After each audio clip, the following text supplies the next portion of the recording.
You want to know what the heartbeat of a mid-sized airline looks like. It doesn't look like those smiling stewardesses with the terrifyingly perfect teeth on the billboards. It doesn't look like the shiny, polished fuselage of a Boeing 737 sitting on the tarmac like a golden calf waiting for worship. No, the heartbeat of this industry looks like a windowless bunker in Queens that smells like burnt popcorn, anxiety, and the distinct, metallic tang of a breakdown waiting to happen. It looks like me, Nicole, staring at a wall of monitors at 4 o'clock a.m., nursing a cup of coffee that tastes like it was brewed in an ashtray, praying that the de-icing trucks in Minneapolis actually show up before the FAA decides to crawl up my ass with a flashlight. For 11 years, I've been the operations lead. That's a fancy title for professional turd polisher. My job is simple. I take the logistical nightmare of flying metal tubes full of entitled tourists and business bros across the country, and I make sure they don't crash into each other or get stuck in a holding pattern over O'Hare until they run out of fuel and hope. I am the invisible hand. I am the reason your luggage actually makes it to Denver, even if your soul died somewhere over Nebraska. The system we use, it's called AeroLink. It sounds futuristic, right? Like something Elon Musk would tweet about while high. In reality, AeroLink is a patchwork monstrosity of code written in the late 90s by a guy named Dave who probably died of a stroke at his keyboard. It's held together by digital duct tape, prayers, and a series of legacy overrides that and only I, know how to navigate. It's a temperamental beast. You treat it right, you feed it the right data codes, and it hums. You look at it sideways or God forbid. You try to optimize it without asking permission, and it will ground a fleet faster than a pilot failing a breathalyzer. This particular Tuesday started like every other Tuesday for the last decade. I walked into the OCC, the hum of the servers vibrating in my fillings. The floor is covered in that industrial carpet that was probably gray once but is now a shade of despair beige. I sat down at my station, the command throne, which is actually just a Herman Miller chair with a broken lumbar support that I stole from HR 3 years ago. Morning, sunshine, grunted heavyset Mike, my shift supervisor. Mike looks like a thumb with a mustache. He was eating a breakfast burrito that smelled like a biological weapon. Don't start with me, Mike, I said, logging in. The screen flickered green. My reflection in the monitor looked back at me, bags under my eyes big enough to check without a fee. Hair pulled back in a bun so tight it was practically a facelift. How's the eastern seaboard? Fucked, Mike mumbled, spraying crumbs. Storm front in the Carolinas. Boston is already delaying ground crews, and we've got a warning light on the routing server. It's the Tuesday update lag, I said, cracking my knuckles. I'll bypass the handshake protocol. Just keep the crews on standby. I typed, fast. My fingers know the keyboard better than they know the touch of another human being. That's sad, isn't it? That's the life. You trade intimacy for uptime. You trade your youth for a pension that probably won't exist when you get there. Within 10 minutes, I had rerouted 3 flights out of Charlotte, bribed a gate agent in Newark with a promise of overtime, and manually patched the server lag before the automated system could trigger a fleet-wide panic. The warning light blinked off. Green. Beautiful, soothing green. See, people think planes fly on jet fuel. They don't. They fly on the sheer, unadulterated stubbornness of people like me who refuse to let the universe win. The universe wants chaos. It wants weather delays and mechanical failures and pilots sleeping with flight attendants and screwing up the roster. I am the wall against the chaos. By the way, before I tell you how this whole house of cards came crashing down thanks to a pair of Gucci-wearing morons, do me a solid. Hit that subscribe button and give this a like. It's the only dopamine hit I get these days besides watching my enemies fail. It helps the algorithm or whatever, and frankly, I need the validation because my therapist quit. Okay, back to the grime. I was feeling good. I was feeling like a god of logistics. I had my lukewarm sludge coffee, I had my green screens, and I had the illusion of control. But you know what they say about the illusion of control. It's usually shattered by someone with a teeth-whitening addiction and an MBA they bought online. At 9 o'clock a.m., the door to the OCC swung open. Usually, nobody comes in here unless something is burning or someone is fired. The air pressure in the room actually changed. The smell of burnt popcorn was instantly replaced by an aggressive cloud of Santal 33 and entitlement.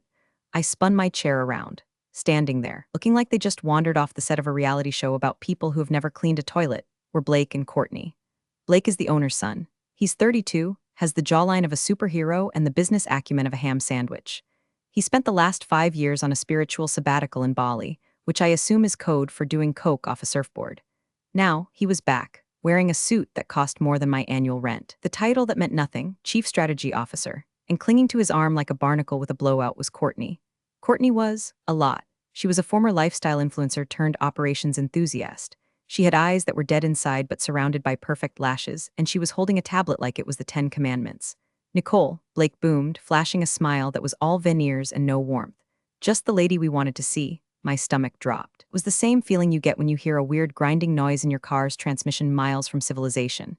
Blake, I said, not standing up. To what do I owe the pleasure? The coffee machine is broken if that's what you're looking for. Oh no, we're not here for coffee, Courtney chimed in. Her voice was high, airy, like she was talking to a toddler or a golden retriever. We're here to observe. Blake's dad thinks it's time we really understood the core of the business, you know. Streamline things? Streamline? I hate that word. Streamline is corporate speak for fire the people who know what they're doing and replace them with an app that doesn't work. Streamline, I repeated flatly.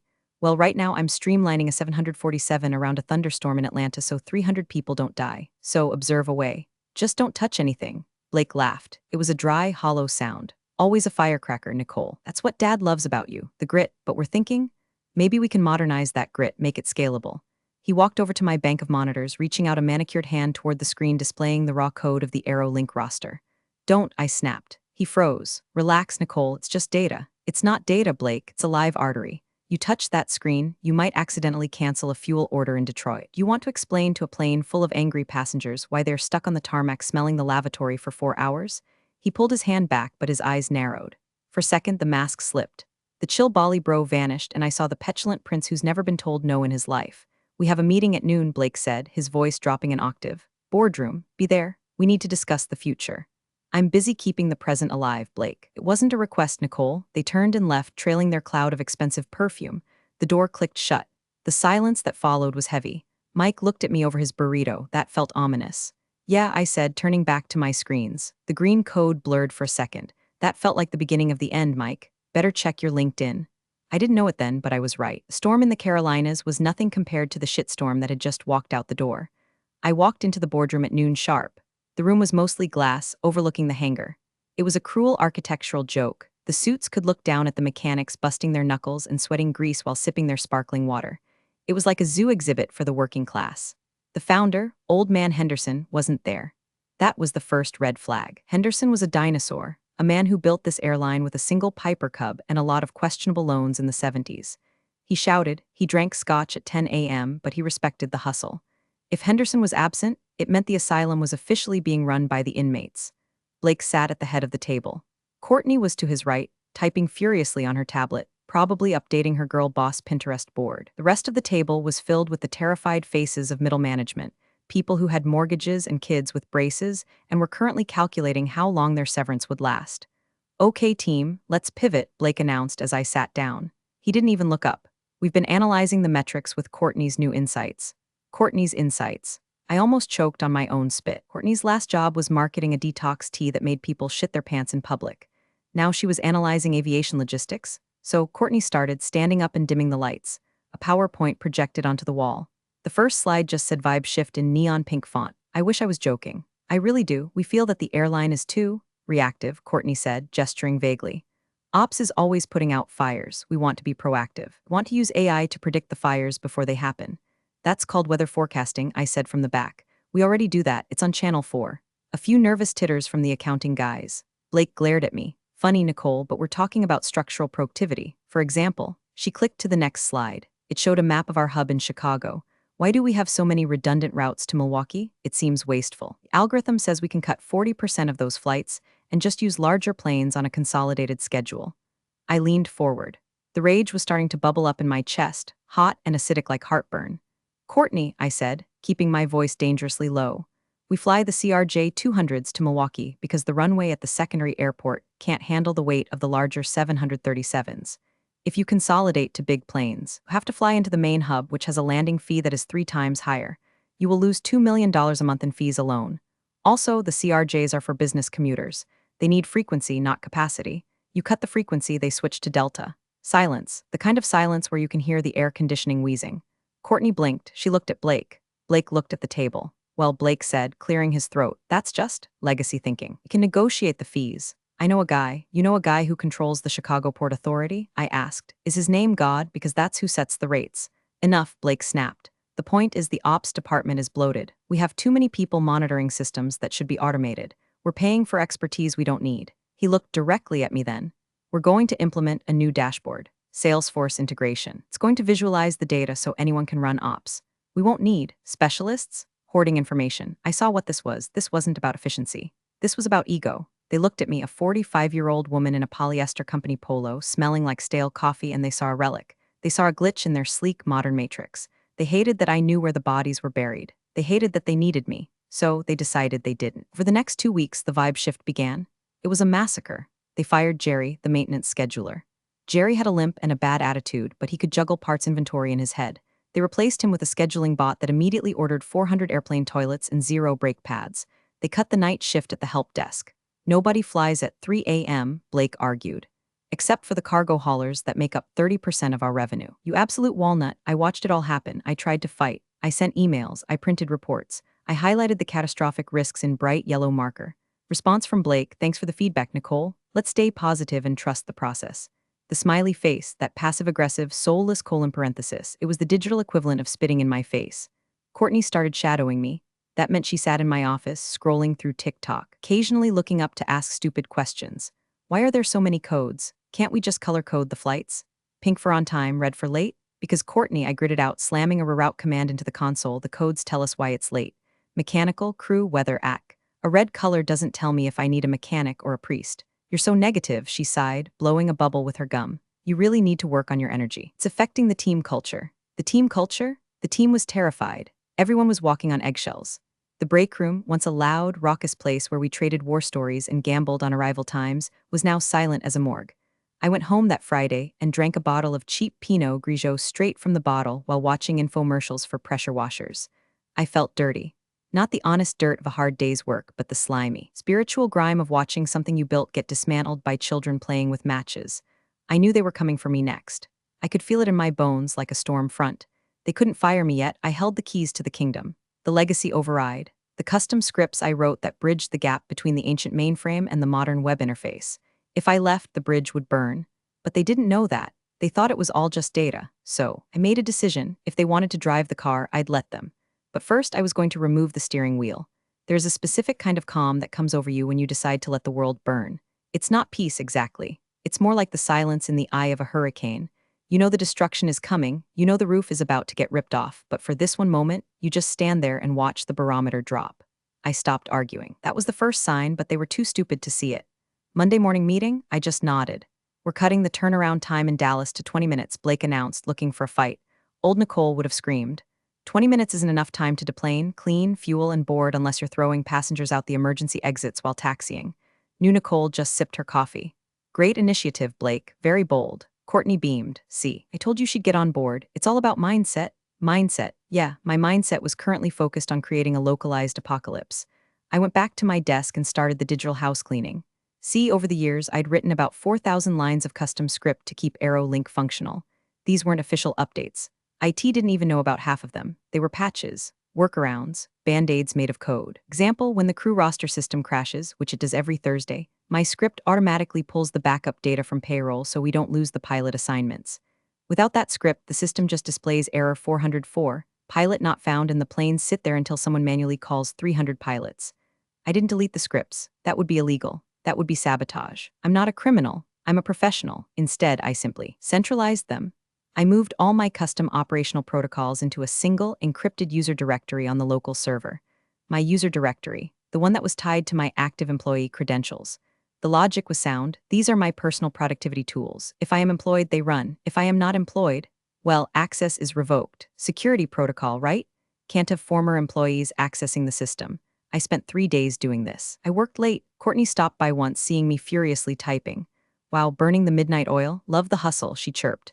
Just documenting everything for the transition, I said, not lying. Making sure everything is in its right place. Perfect. We're bringing in the consultants from Deloitte next week to map the workflow. They're going to love what they find, I muttered. What was that? I said, I hope they're kind. By Thursday, the trap was set. My legacy override was now the structural load-bearing wall of the entire operation, and the detonator was my employment status. But I needed one more thing. A paper trail.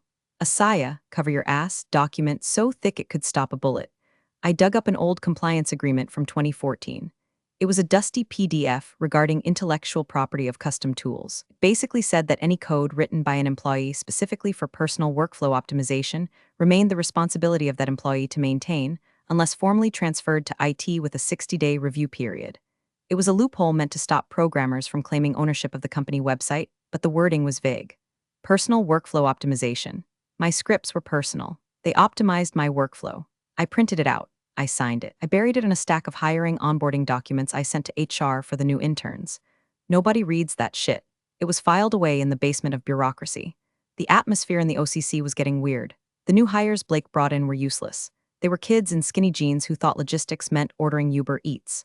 One of them, a guy named Tyler, it's always a Tyler, came up to me. Hey, Nicole, the system is throwing a dependency error on the fuel manifests. Weird, I said, not looking up. Did you try rebooting? Yeah, it says admin authorization required. Nvance, that's me. Oh, just hit bypass, I said. I'll authorize it later. Cool, thanks. They were already hitting the walls of the maze I built, but they were just climbing over them, assuming I'd always be there to catch them on the other side. That Friday afternoon, the summon came. Outlook notification, meeting, HR and strategy. 3 o'clock p.m., no subject line, no agenda. I knew what it was the execution. I looked around the OCC one last time. I looked at the flickering screens, the gray carpet, Mike wiping mustard off his shirt. I felt a pang of sadness. I loved this dump. I loved the chaos. But you can't save a house when the owners are dousing it in gasoline and handing you a match. I opened my desk drawer. I took out my personal hard drive, empty. I wiped it. I took my framed photo of my dog, deceased, much like my career. I took my stash of emergency headache medicine. I put them in my bag. I stood up. Mike, I said, yeah, boss, if the routing server asks for level 5 handshake tonight, don't force it, just let it cycle. Mike looked at me, confused. Okay, you going somewhere? Just a meeting, I said. Hold down the fort, always do. I walked to the elevator. My heart was pounding, a heavy, dull thud against my ribs. It wasn't fear. It was the adrenaline of a soldier walking into an ambush she already knew was there. I checked my watch. 2:58 p.m. The first bank of flights, the Friday rush, was scheduled to push back from the gates at 4:30 p.m. Timing is everything in aviation. I smoothed my shirt. I put on my best customer service face, one that says I am listening while thinking about murder. I stepped into the elevator, going up. The HR office smelled like fear and cheap sanitizer. It was a small beige room designed to suck the soul out of you before they even handed you the paperwork. Blake was there, sitting behind the desk like he was judging a talent show.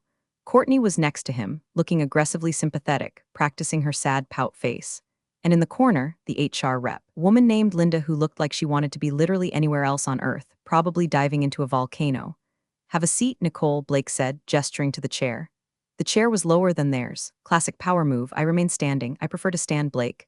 My back acts up when I sit near bullshit. Blake's jaw tightened. Okay, let's make this quick. We've been reviewing the structural changes for the ops department. And I asked, checking my watch. 3:05 p.m. And Courtney interjected, her voice dripping with fake honey. We feel that your traditional approach isn't aligning with the agile, future-forward vision we have for the brand. We need energy. We need fresh eyes. We need synergy. Synergy, I repeated. Is that the word for firing the only person who knows how the server works? See, Courtney pointed a manicured finger at me. That negativity. It's toxic, Nicole. We're building a family here. You're acting like a mechanic. I am a mechanic, I snapped. I fix the things you break. But please go on, fire me, say the words. Don't hide behind synergy. Be a big boy, Blake. Blake stood up, his face reddening. You are terminated, effective immediately. For insubordination and failure to adapt to new company protocols. Linda from HR slid a folder across the desk. We've prepared a severance package. 2 weeks pay. Standard NDA. If you sign now, we won't contest unemployment. 2 weeks. 11 years of keeping their planes in the sky, 11 years of missed Christmases and Thanksgiving dinners eaten out of a vending machine, and they offered me 2 weeks. It was insulting. It was perfect. I didn't look at the folder. I reached into my pocket and pulled out my ID badge. The plastic was cracked, the lanyard frayed. It had my face on it from a decade ago, looking hopeful. I didn't recognize that girl anymore. I tossed the badge onto the desk. It landed with a plastic clack right on top of Courtney's iPad. Keep the money, I said. I don't want your severance, and I'm not signing your NDA. You have to sign, Blake said, confused. Everyone signs, not me. Because if I sign that, I can't consult. And you're going to need a consultant very, very soon. Blake laughed. You think we can't run this place without you? We have the dashboard. We have the data. I looked at him. I looked deep into his empty, trust fund eyes. Blake, you have a dashboard that displays data I curate. You have a system that runs on logic, I wrote. You think you bought a self-driving car. You didn't. You bought a stick shift and you just fired the driver while doing 80 on the highway. I turned to the door. Wait, Courtney said. You need to hand over your passwords. They're in the drawer, I lied. Written on a sticky note. Just like you like it, I opened the door. The hallway air felt cooler, cleaner. I stopped and looked back one last time. Hey Blake, what? He snarled. The server creates a temporary cache for the flight roster every 4 hours. It's due to refresh at 3:30. That's in 20 minutes, so when the cache clears, it looks for an active user authorization to rebuild the bridge to the mainframe. If it doesn't find one, Well, it gets confused. We have IT. Blake scoffed, get out. Tell your dad I said good luck, I said. I walked out. I didn't run, I didn't cry. I walked to the elevator, pressed the button for the lobby, and descended. As the doors closed, I pulled out my phone. I opened the admin app for the server, the one on my personal phone. Status connected. User Envance action logout. A prompt popped up. Warning, logging out will terminate active session scripts. Are you sure? My thumb hovered over the screen. I thought about the 2 week severance. I thought about Courtney's vibe shift. I thought about old man Henderson letting his idiot son play God with my life. I pressed YES. Status disconnected. I walked out of the building and into the sunlight. The air smelled like jet fuel and freedom. The clock started ticking. There's a bar about a mile from the airport called the Final Approach. It's the kind of place where the floor is sticky, the lighting is non-existent, and the bartender, a guy named Sal, knows your drink before you sit down. It's a sanctuary for pilots who have timed out, flight attendants with sore feet, and ground crew who just need to forget the last 8 hours. I walked in at 3:15 p.m. The place was empty, save for a couple of baggage handlers in the corner arguing about the Knicks. Early day, Nick? Sal asked, wiping a glass with a rag that was arguably dirtier than the glass. Permanent vacation, Sal, I said, sliding onto a stool. Give me a grandiose amount of tequila, the cheap stuff. I want to feel it burn, Sal poured. I drank. I propped my phone up against the napkin holder. I didn't have access to the internal system anymore, but I had something better, Flight Aware, the public tracking app. I watched the little yellow plane icons moving across the map. 3:25 p.m. Everything looked normal. 3:30 p.m. The cache refresh. Somewhere in the server room, a line of code was reaching out for my digital hand and grasping nothing but air. In my mind, I could see the OCC. Mike would be finishing his burrito. The vibe shift dashboard on the big screen would be displaying all green lights. Then the first glitch would happen. It wouldn't be big, just a flicker. Maybe flight 402 to Miami would suddenly show a departure time of null. Mike would frown. He'd tap his keyboard. Hey, Tyler. The Miami flight just dropped its tag. Probably just a sensor, Tyler would say, chewing on his pen. Refresh it, Mike would refresh. And when he did, the system would look for the backup script, my script, to reload the data. Access denied. Back in the bar, I watched the app. 3:45 p.m. Flight 402 suddenly changed status from on time to delayed. Then Flight 89 to Boston, delayed. Then Flight 112 to Seattle, delayed. Here we go, I whispered, taking another shot. Inside the OCC, the vibe shift dashboard would be freaking out. The pretty visualizations Courtney loved, they relied on clean data. When the data got corrupted, the graphs would start looking like a seismograph during an earthquake. Why is everything turning red? Courtney would be screeching. Blake, fix it. Blake would be yelling at it. Reboot the server. Turn it off and on. But you can't reboot a missing limb. My phone buzzed. A known number. I let it go to voicemail. It buzzed again and again. Then a text from Mike, Nick. WTF is happening? System is locking us out of gate assignments. We have 2 planes taxiing to the same gate. Pilots are screaming. I didn't reply. I took a sip of my beer. It's a terrible thing, watching a disaster you engineered. It's also intoxicating. I imagined the pilots on the radio. Tower, this is Flight 664. We have no gate assignment. Holding on taxiway Bravo. Flight 664, Tower. We show you at gate C4. Negative, Tower. C4 is occupied by a Delta Airbus. Where do you want us? Stand by? Our screen just went blank. The drift had begun. Without the routing logic, the automated system reverts to the default factory settings from 1998. It doesn't know about the new terminal extension. Doesn't know about the runway construction on 22 left. It just starts throwing planes into slots that don't exist physically, only digitally. I ordered another tequila. You celebrating something? Sal asked, eyeing my grin. Retirement, Sal, I said. I'm watching the sunset. It's 4 p.m., Nick. It's sunset somewhere, I said, specifically in the career of a guy named Blake. My phone buzzed again. This time it was Blake. I stared at the name on the screen. Blake Boss. I deleted the contact. Now it was just a number. I let it ring until it stopped. The bartender turned up the TV volume. Breaking news, the anchor said. Reports of significant ground delays at JFK and LaGuardia. Passengers are reporting confusion and cancellations. Apparent system-wide outage for a regional carrier. I raised my glass to the TV. Cheers, Courtney, I whispered. Hope that proactive mindset is working out for you. By 5 o'clock p.m., the airline wasn't just delaying flights, it was effectively paralyzed. The FAA doesn't play games. When you lose control of your ground tracking, they issue a ground stop. That means nothing moves. Planes that are in the air are diverted to other airports. Planes on the ground stay there. It is the nuclear option. And for an airline, it costs about $50,000 a minute. I was on my 3rd tequila when the news showed a clip of the terminal. It was a sea of angry people. You know the look, mothers with crying babies, businessmen screaming at gate agents who make $15 an hour, college kids sitting on their suitcases eating pretzels.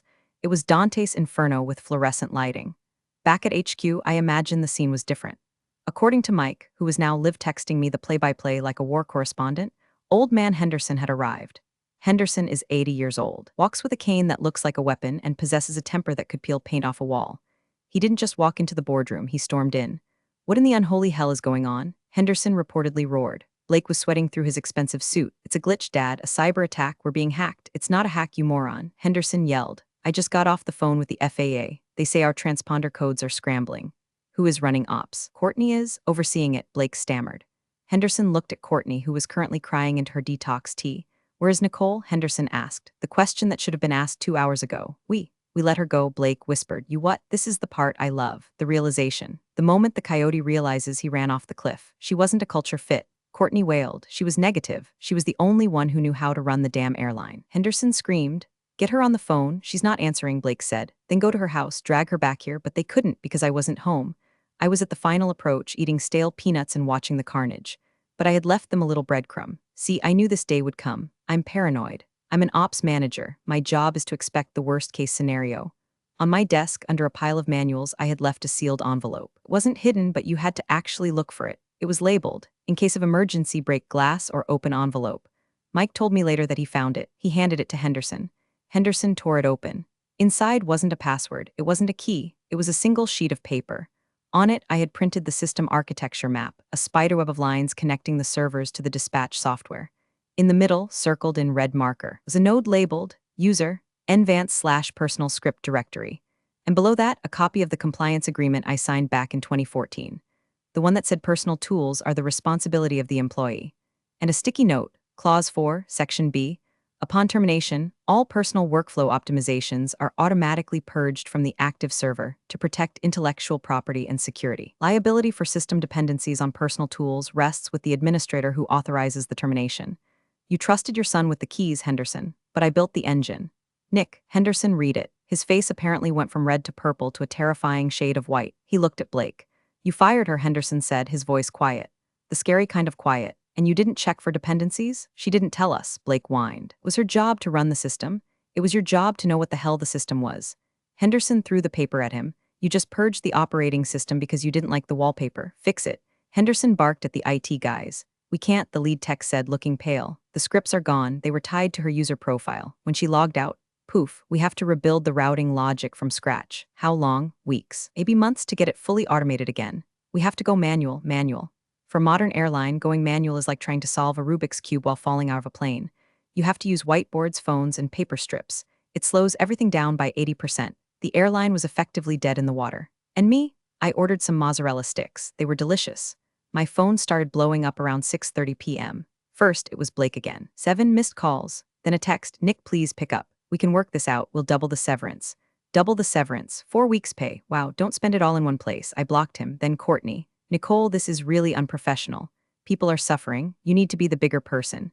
The audacity, the sheer, unadulterated gall of this woman to lecture me on professionalism while she was responsible for stranding 5,000 people in Newark. I replied, try using the proactive mindset to fly the planes, Courtney. Maybe manifest a flight plan, then I blocked her too. Then the big one. Caller ID Henderson SR. I stared at the phone. I respected Henderson. He was an asshole, but he was a competent asshole. He built the company. He knew the grit. But he also let his idiot son treat me like garbage. He stepped aside and let the vibe shift happen because he wanted to retire to Florida and play golf. He was complicit.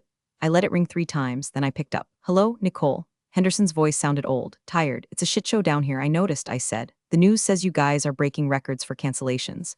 Cut the crap, Nick. The kids screwed up. I know it, you know it, but you're hurting the airline. You're hurting the brand. I didn't hurt anything, sir. I was fired. I left. The system did exactly what it was programmed to do, protect its security integrity. Smartass, he grunted, look, come back tonight, I'll fire Blake. I'll fire the Barbie doll, you name your price. Just get the damn planes in the air, this was it, the victory lap. I could walk back in there, save the day, be the hero. I could get a raise. I could have Blake crying in the parking lot, it was tempting. God, it was tempting. Fixer in me was screaming to go press the buttons and make the red lights turn green. But then I thought about the last 2 weeks. I thought about the streamlining. I thought about the disrespect. If I went back, nothing would really change.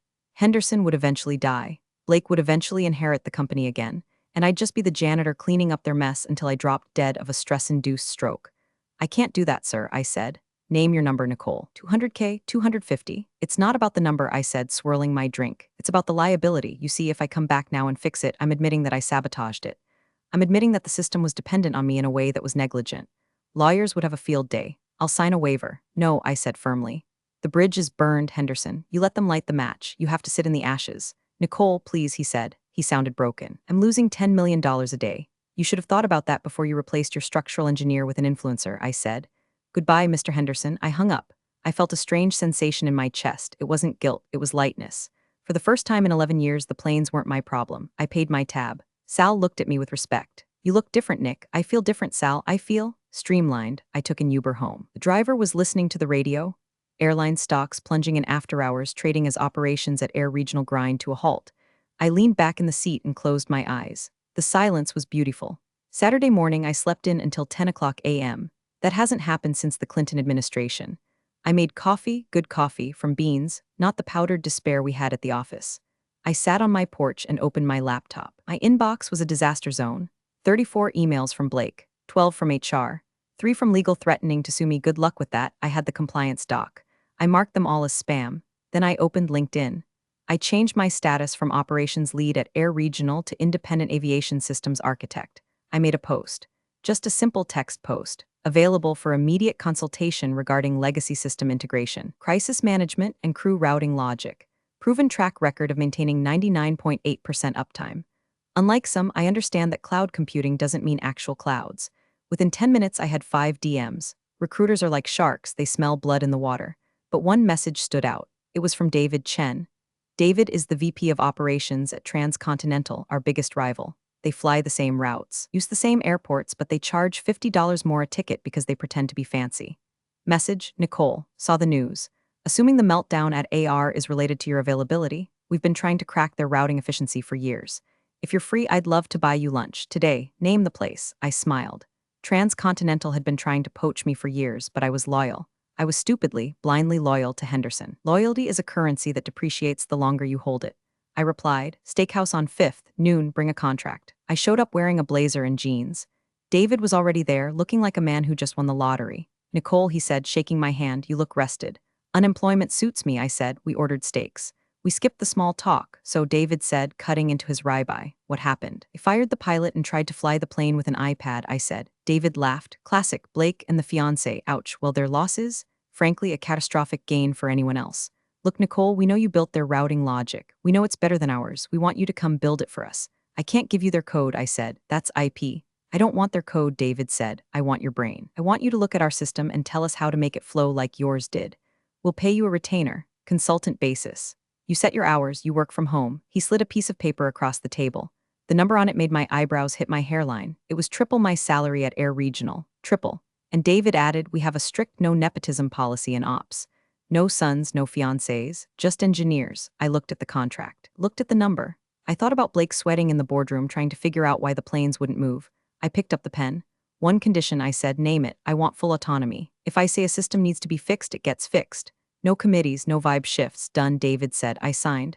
Welcome to the dark side, David grinned. The dark side pays better, I said, and the coffee is probably fresher. As I left the restaurant, I checked the news on my phone. Air Regional had canceled 80% of their flights for Sunday. Their stock was down 14%. There were rumors of a class action lawsuit from passengers. I felt a twinge of pity, just a twinge, like a muscle spasm. Then I looked at my new contract and it went away. Monday morning. The day the world goes back to work, unless you work for Air Regional. In which case, Monday was just day 4 of the hostage crisis. I was sitting in my living room, wearing pajamas, logged into the Transcontinental servers. Their system was a mess, clunky, bloated code, but it was fixable. I was already rewriting their dispatch protocols. It was like surgery, clean, precise. I had music playing. I had a candle burning. It was the most peaceful workday of my life. On the TV in the background, CNN was broadcasting a live press conference from Air Regional HQ. I turned up the volume. Blake was at the podium. He looked like he hadn't slept in 3 days. His tie was crooked. The glow he had from Bali was gone, replaced by the gray pallor of a man who knows his inheritance is evaporating. Courtney was nowhere to be seen. Rumor had it she fled to Chelum to realign her chakras when the first death threats started rolling in on Twitter. We are working around the clock to resolve the technical difficulties, Blake stammered into the microphone. We have brought in top experts. Mr. Henderson, a reporter shouted. Is it true that the outage was caused by the firing of your operations lead? Blake flinched.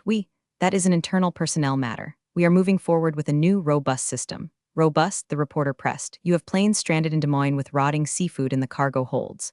How is that robust? I took a sip of my coffee. Get him, I whispered. And what about the reports? The reporter continued. That your former lead is now consulting for Transcontinental? Is that why their on-time performance jumped 5% this morning while yours is at 0? Blake froze. He actually stopped breathing for a second. He looked like a deer in headlights if the deer was wearing a $5,000 suit and was an idiot. I have no comment on that, Blake squeaked. The camera panned to the side. Old man Henderson was standing in the wings. He wasn't looking at Blake. He was looking at the floor. He looked defeated. He knew right then that the game was over. Transcontinental was already absorbing their passengers. We were honoring their tickets for a small fee, of course. We were eating their lunch, drinking their milkshake, and taking their parking spots. My phone buzzed, a text from Mike. Dude, Blake just threw up backstage. Henderson is firing everyone. He's talking about selling the airline to Spirit. Spirit, Nick. We're gonna be the Greyhound of the skies. I replied. Get out, Mike. Send your resume to David Chen. I'll put in a word on it. I closed my laptop. I didn't feel like a hero. Heroes saved the burning building. I felt like something else. I felt like a force of nature. I was the gravity that kept the planes up, and I was the gravity that brought them down. They treated me like a mechanic. They forgot that the mechanic is the only one who knows how to cut the brake lines without leaving a trace. I walked to my window. I live under the flight path of the airport. A plane roared overhead. A Transcontinental 737. It was on time. It was climbing steep and fast, cutting through the clouds. I raised my coffee mug to it. Fly safe, I said. Blake lost his job a week later. The airline was sold for part 6 months after that. Courtney started a podcast about overcoming toxic workplaces. I listened to one episode. It was mostly ads for gut health powder. Me, I'm still consulting. I make more money in a month than I used to make in a year. I bought a boat. I named it the Override. Sometimes when I'm drinking alone and listening to the hum of the servers, I miss the chaos of the OCC. I miss the smell of burnt popcorn. But then I check my bank account, and I remember competence is expensive. Disrespect is unaffordable. And revenge is just efficient routing. You're the real MVPs of the office jungle. Thanks for watching. Smash that subscribe button, or the coffee pot might just forget your next brew.